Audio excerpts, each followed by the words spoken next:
Hello everyone, అందరికీ నమస్కారం. నేను మీ Kalyani. Welcome to our channel Kalyani's family vlogs. ఈరోజు నేను పాతకాలంలో చక్కగా నిల్వ చేసుకునే టొమాటో నిల్వ పచ్చడిని ఎలా ప్రిపేర్ చేసుకోవాలో చూపిస్తాను. ఇది మనకి ఆ రోజుల్లో ఫ్రిడ్జ్లు ఏమీ లేని టైంలో కూడా ఎంత చక్కగా సంవత్సరాల తరబడి బయట వెదర్లోనే, అంటే వేసవికాలం లేదా వర్షాకాలం, చలికాలం, ఏ సీజన్లో అయినా సరే పచ్చడి అస్సలు పాడవకుండా చాలా పర్ఫెక్ట్గా అదే టేస్ట్తో, ఎటువంటి స్మెల్లో కానీ, కలర్లో కానీ, టేస్ట్లో కానీ ఏ చేంజ్ లేకుండా మనం ఫ్రెష్గా పెట్టుకునేటప్పుడు ఎలా ఉంటుందో అలాగే సంవత్సరం తర్వాత కూడా అంతే టేస్ట్తో ఉండాలంటే ఈ పద్ధతులు ఫాలో అవుతూ మీరు పచ్చడిని ప్రిపేర్ చేసుకున్నారంటే చాలా బాగా వస్తుంది. ముందుగా అయితే ఇక్కడ మేము 6 kgs టొమాటోస్ అయితే తీసుకున్నాము. ముందుగా మనం తీసుకునే టొమాటోస్ అనేవి మంచి పళ్ళు ఉండాలి, అలానే మరీ ఎక్కువ మెత్తగా ఉండకూడదు, అలానే గట్టిగా కూడా ఉండకూడదు. చూస్తున్నారు కదా, పళ్ళు మంచి గుజ్జుతో మంచిగా ఉండే పళ్ళు అయితే ఎంచుకోవాలి. ఇదైతే ఫస్ట్ స్టెప్. అంటే మనం పచ్చడి ఎంత టేస్టీగా ఉండాలంటే అది మనం ఎంచుకునే పళ్ళ మీద ఆధారపడి ఉంటుంది. అందుకని మంచి టొమాటోస్ని తీసుకొని వాటిని కొంచెం ఉప్పు వేసిన వాటర్లో బాగా వాష్ చేసి తీసిన తర్వాత పొడి క్లాత్ పైన వేసుకొని వాటర్ ఏమీ లేకుండా టొమాటోస్ అన్నీ కూడా మంచిగా గాలికి ఆరిపోయేటట్లు చూసుకోవాలి. తర్వాత టొమాటోస్ని మనం కట్ చేసుకొని ఊరబెట్టుకుంటాం కదా, అప్పుడైతే టొమాటోకి ఆ తొడిము ఉంటుంది కదా, దాన్ని అయితే కంపల్సరీ తీసేయాలి. అది కనుక మనం ఉంచుకున్నామంటే పచ్చడికి పాడయ్యే ఛాన్స్ అక్కడి నుంచే ఉంటుంది. సో ఆ తొడిమలు లేకుండా వాటిని తీసేసి ముక్కలన్నింటినీ కూడా కట్ చేసిన తర్వాత కొంచెం అంతా ఉప్పు అలాగే పసుపు వేసి 2 రోజుల పాటు ఏదైనా ప్లాస్టిక్ డబ్బాలో వేసి మూత పెట్టి ఉంచుకోవాలి. అలా అని మూత కంటిన్యూ పెట్టి ఉంచేయకూడదు. మధ్య మధ్యలో అంటే 1 డేలో 4 times ఆ ముక్కల్ని కలుపుతూ ఉండాలన్నమాట. అలా ఒక 2 days ఊరిన తర్వాత చూస్తున్నారు కదా, ముక్కలన్నింటినీ కూడా సపరేట్గా తీసుకొని మంచిగా ఎండ తగిలే ప్లేస్లో ఇలా ఆరిపెట్టుకోవాలి. అలాగే ఆ జ్యూస్ మొత్తాన్ని కూడా వెడల్పుగా ఉండే పల్లెల్లోకి ఒక 2-3 పల్లెల్లోకి వేసుకుంటే మనకి ఆ వాటర్ అనేది తొందరగా దగ్గరగా అయిపోతుంది. చూస్తున్నారు కదా, ఇలా 3 నుంచి 5 రోజులు ముక్కల్ని అలాగే ఆ వాటర్ని కూడా సపరేట్గా ఎండలో పెట్టుకోవాలి. చాలామంది ఏం చేస్తూ ఉంటారంటే ఎండిన ముక్కల్ని మళ్ళీ తీసుకొచ్చి ఆ వాటర్లోకి వేసేస్తూ ఉంటారు. అలా కాకుండా మనం ఏ రోజైతే ముక్కల్ని జ్యూస్ని సపరేట్ చేసేస్తామో అదే రోజు నుంచి ముక్కల్ని వేరేగా అలాగే జ్యూస్ని వేరేగా సపరేట్గా ఎండలో పెట్టుకోవాలి.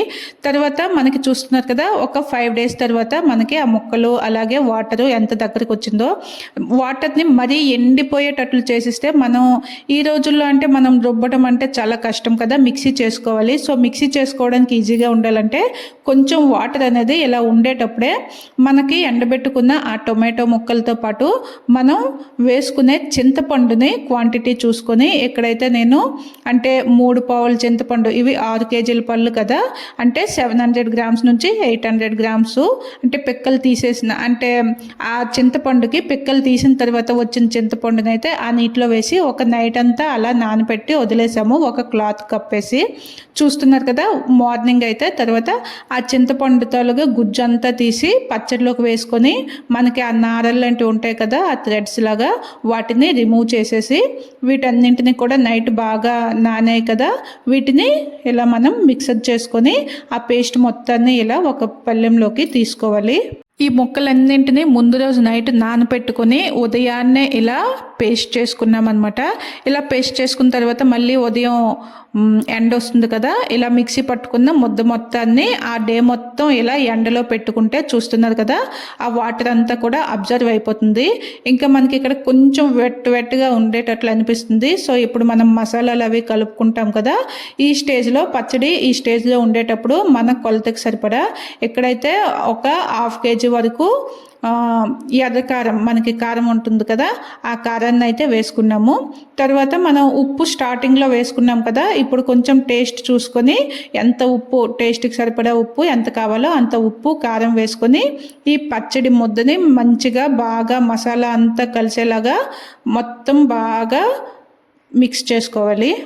కొంచెం జాగ్రత్తగా వినండి. అంటే అవి ముక్కలన్నీ ఎండిపోయిన తర్వాత ఆ నైటు ఆ మిగిలిన పచ్చడి లిక్విడ్లోకి ఎండిపోయిన టొమాటో ముక్కలు, చింతపండు నానబెట్టుకొని అవి ఉదయాన్నే మిక్సీ చేసుకొని మళ్ళీ ఆ డే మొత్తం కూడాను ఆ మిక్సీ చేసుకున్న పచ్చడిని ఎండలో పెట్టుకొని మళ్ళీ ఆ పచ్చడిని ఈవినింగ్ మసాలా ఉప్పు సరిపడినట్టు కలుపుకొని దానిని మళ్ళీ ఆ నైట్ అంతా ఉంచి తర్వాత నెక్స్ట్ డే మార్నింగ్ అనమాట పచ్చడి పోపు అయితే వేసుకోవాలి.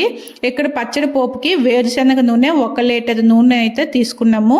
చూస్తున్నారు కదా, ఆయిల్ అనేది మరీ ఎక్కువ హీట్ అయిపోకుండా కొంచెం మీడియంగా హీట్ అయిందంటే ముందుగా దీనికి శనగపప్పునైతే వేసుకొని, ఎందుకంటే ఇది వేయడానికి కొంచెం టైం పడుతుంది కదా, ముందుగా శనగపప్పు వేసి అదొక 50% ఫ్రై అయిందంటే తర్వాత మినపప్పును కూడా వేసి ఈ రెండింటిని కూడా మంచిగా ఫ్రై చేసుకోవాలి.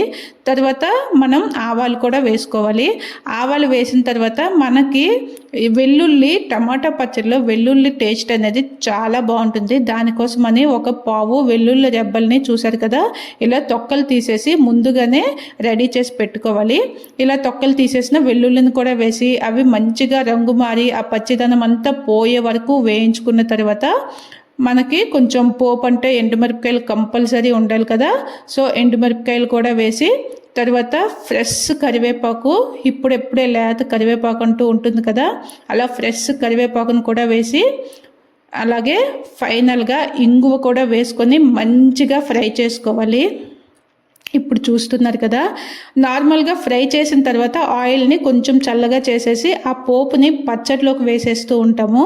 కానీ అలా అయితే అస్సలు చేయకూడదు. అక్కడే మనకి పచ్చడిలో టేస్ట్ ఇంకా స్మెల్లో చేంజ్ అనేది వచ్చేస్తుంది. ఇక్కడ చూపిస్తున్నాను కదా, ఇలా పోపు అంతా ఫ్రై అయిపోయిన తర్వాత స్టవ్ని ఆఫ్ చేయకుండా ఫ్లేమ్ని లోలో పెట్టుకొని ఇలా మనం ముందుగా రెడీ చేసుకున్న ఈ పచ్చడిని ఆయిల్లోకి కొంచెం కొంచెంగా వేసేటప్పుడు చాలా జాగ్రత్తగా వేసుకోవాలి. ఆయిల్ పైకి తుల్లే అవకాశం ఉంటుంది. సో నెమ్మదిగా పచ్చడిని వేసి ఇలా మొత్తం పచ్చడి అంతటిని కూడా ఆయిల్ పట్టేలాగా మంచిగా మిక్స్ చేసుకోవాలి. అంటే మనకి ఈ ఆయిల్తో పచ్చడి అనేది కొంచెం ఉడకాలన్నమాట. ఇలా ఉడికేటప్పుడు స్మెల్ అనేది చాలా బాగా వస్తుంది. చూస్తున్నారు కదా, ఈ స్టేజ్లో పచ్చడి అనేది మంచిగా బాగా ఉడుకుతుంది. దీనికైతే కొంచెం టైం అయితే పడుతుంది. కానీ ఓపికగా స్టవ్ దగ్గరే ఉంటూ ఫ్లేమ్ని లో టు మీడియంలో పెట్టుకొని పచ్చడిని అడుగు నుంచి బాగా కలుపుతూ ఉండాలి, లేదంటే అడుగు పట్టేసే ఛాన్స్ ఉంటుంది. ఇలా కనుక మనం పచ్చడి ప్రిపేర్ చేసుకున్నామంటే ఆ పచ్చడిలో ఎక్కడ కొంచెం ఏ తడి ఏది ఉన్నా కూడా అంతా పోయి పచ్చడి అనేది మనకి ఎన్ని రోజులైనా కూడా చక్కగా నిల్వ ఉంటుంది. చూస్తున్నారు కదా, ఈ స్టేజ్లో మనకేంటంటే ఆయిల్ అంతా కూడా పచ్చడి అబ్జర్వ్ చేసేసుకుంటుంది అనమాట. మనకు అనిపిస్తుంది అయ్యో ఆయిల్ అంతా తక్కువ అయిపోయిందేమో అనిపిస్తుంది. కానీ ఇది చల్లగా అయిన తర్వాత ఆయిల్ అనేది బయటకు మళ్ళీ రిలీజ్ అయిపోతుంది. అస్సలు కంగారు పడాల్సిన పని లేదు. చూసారు కదా, ఇలా పచ్చడి అంతా ఉడికించుకున్న తర్వాత ఆ వేడి కళాయిలో అలా ఉంచకుండా ఒక వెడల్పుగా ఉండే పళ్ళెంలోకి పచ్చడిని ట్రాన్స్ఫర్ చేసుకొని దీనిని మళ్ళీ నైట్ అంతా కూడా ఏదైనా ఒక క్లాత్ కప్పి అలా ఉంచేయాలి. తర్వాత నెక్స్ట్ డే మార్నింగ్కి చూసారు కదా ఆయిల్ అంతా బయటకు ఎలా రిలీజ్ అయిందో. ఇప్పుడు దీనిని డబ్బాలో చక్కగా స్టోర్ చేసుకోవాలి. మనం ఏ డబ్బాలో అయితే పచ్చడి స్టోర్ చేసుకోవాలనుకుంటామో ఆ డబ్బా పొడిగా ఉండాలి. తర్వాత దాన్ని అంటే కాసేపు ఎండలో పెట్టుకున్న పొడి డబ్బాలోకి పచ్చడిని వేసేటప్పుడు చూస్తున్నారు కదా మధ్యలో గాలి అనేది లేకుండా, ఎందుకంటే గాలి ఆ పచ్చడి మధ్యలో ఉందంటే తేమ కంపల్సరీ ఉంటుంది. సో గాలి లేకుండా పచ్చడిని ఫుల్గా ఫిల్ చేసుకొని పైన ఇలా నూనె అనేది తేలేలాగా మనం డబ్బాల్లోకి పచ్చడి వేసి స్టోర్ చేసుకోవాలి. ఇది ఇవాల్టి మన టొమాటో నిల్వ పచ్చడి వీడియో. మీకు నచ్చిందని అనుకుంటున్నాను. అలాగే ఈ టిప్స్ అన్ని కూడా ఫాలో అవ్వండి. వీడియోని ఫ్యామిలీ అండ్ ఫ్రెండ్స్కి షేర్ చేసి వీడియోని లైక్ చేయండి. Thank you for watching.